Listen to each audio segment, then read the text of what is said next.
Hello, Karnage Cravers. Welcome back to Karnage Korner. And welcome to the inaugural episode of Wednesday Rewind. I am going to try and do this every Wednesday. Let's hope that my schedule permits.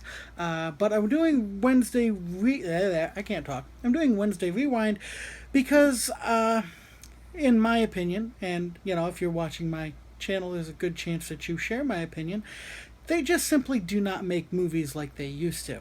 And so I thought it might be fun to take a look at some of the older movies, and we can kind of break them down the way that I break down the new ones that we watch. So, in that spirit, I'm going to go ahead and start with one that takes the middle of the road, so to speak. We're going to start off in our inaugural episode with The Leprechaun. No, not the horrible remake that recently got made by WWE Studios. No, I'm talking about The Leprechaun that came out in 1993. Okay, starred Warwick Davis. It was the feature film debut of Jennifer Anniston, and starred some guy named Ken Orlant, who you'll be forgiven if you don't know who he is, because I don't think he made anything else. Okay, but The Leprechaun came out in 1993. It was directed by Mark Jones. Mark Jones was given $900,000 to make this film. This film grossed $8.5 million. That's a lot of return revenue. Okay, this film made money. It's no wonder it had so many sequels. Okay, now as far as this film making money, as you know, there's always three parts to a film. There's the good, the bad, and the ugly. Thank you, Mr. Eastwood. So, the good. Let's talk about it. Warwick Davis was born to play this role. Warwick Davis was fantastic as the Leprechaun. He could be sinister. He could be amusing. And he could do them both within the same 20 seconds. Funny story, this was Jennifer Aniston's feature film debut. This might have been the best performance I've ever seen out of Jennifer Aniston, because she actually acted like a person rather than the flaming idiotic bitch that she normally acts like. So it was refreshing to see that she actually knows how to act like a proper person. It was amazing. As far as the bad, this is where the problem comes in. This film was originally, when they were conceiving it, meant for kids. It was originally supposed to be like a scary kids film.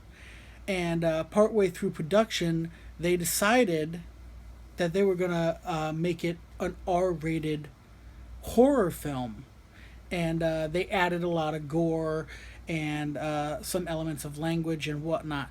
But that's also why there's so many jokey tones to it. It's too jokey, a little too jokey for my liking as far as an R-rated horror film type film. And it kind of works because the character is a leprechaun, mischievous little bastards. But all in all, it could have benefited from a slightly more serious tone. And as far as the ugly, I know I already talked about the jokiness of it, but I'm going to single out one joke. I'm going to single out one in particular joke, and that is the part where the leprechaun rides a tricycle at 60 miles an hour. All they did was shoot him riding the little freaking tricycle and then speed that shit up. That's all they did, because his little legs are going super fucking fast, and it looks ridiculous. I enjoy this film. I will say this. Generally speaking, this is one of those films that, in order to fully enjoy it, one must be impaired in some sense of the word. I don't know what you choose to be under the influence of, but being under the influence of something will definitely make this a more enjoyable film. But I'm going to give it a grade based on what it's like when you're not under the influence of anything, and for that, I'm going to give, that's what I said, the middle of the road. This gets a 5 out of 10. It's definitely not the worst film in the world. It's definitely not the best film in the world. It's fun. I enjoyed it. Could it be better? Well, yeah, it could. But so that's where we sit with that. 5 out of 10. Middle of the road Jones. So, alright, that's been Wednesday Rewind. I will be coming back at you next week with another Wednesday Rewind. If you guys have films you're interested in me doing a Wednesday Rewind for, say that 10 times fast, ladies and gents. Holy crap. If you have suggestions for a Wednesday Rewind, feel free to leave it in the comment section. Tweet it at me. Email it to me. Karnage Korner. Karnage with a K. Korner with a K. I'm open to suggestions. I have a list, but I can always add to it. So until next time, ladies and gents, I am Ken Karnage. And remember, Karnage is right around the corner.